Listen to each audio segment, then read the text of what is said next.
Israelites by doubling their work, making it worse than ever before. Because of Shiphrah's and Puah's obedience to God and not killing the male babies as Pharaoh demanded, their prosperity didn't stop like Pharaoh expected. You know, Pharaoh probably took his anger out on God's people. It wouldn't be the first time that this has happened to people who follow Jesus, right? You might have experienced this kind of backlash. When my kids were little, I really enjoyed volunteering at their schools. One time in particular, I was part of a planning committee for a 5th grade celebration dance.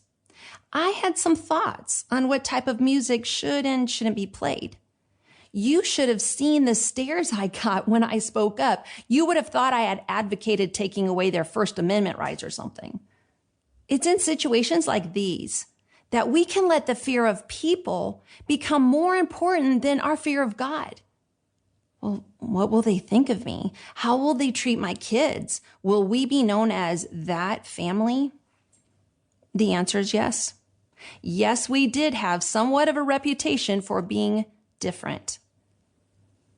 But isn't different what we're supposed to be when we care more about God's opinion of us than other people's opinion of us?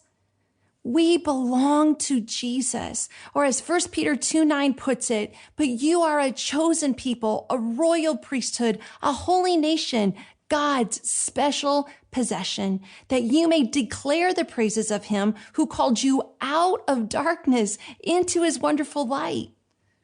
The older King James Version says, a peculiar people. This very way that we are different, that we're more concerned about honoring God than making people happy, it not only makes us different, it brightly shines God's greatness to those around us.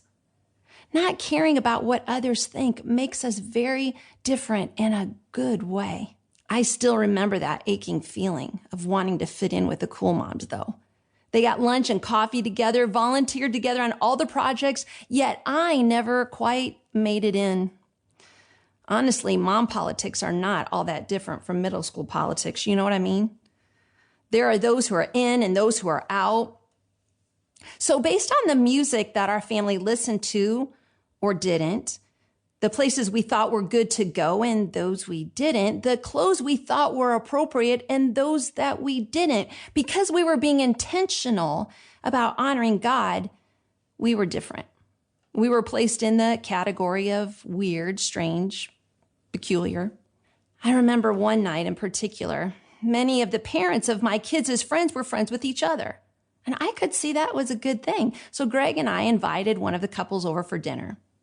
Can I tell you, I was sweating it.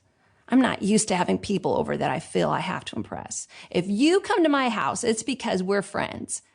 And I know that no matter what we eat or what we eat on, it's okay. Well, I cannot remember what I made or what we ate on. But what I can remember was the way I felt. We didn't fit in. There was a jab about the scripture on our wall, the poke about how we spent our weekends. Nope. That night, our family didn't make the cut. And when the couple walked out the door, they took with them my desire to fit in at school. I wanted to be a part of that group, but there was a bigger part of me that didn't. I had already been through the fitting in stage once.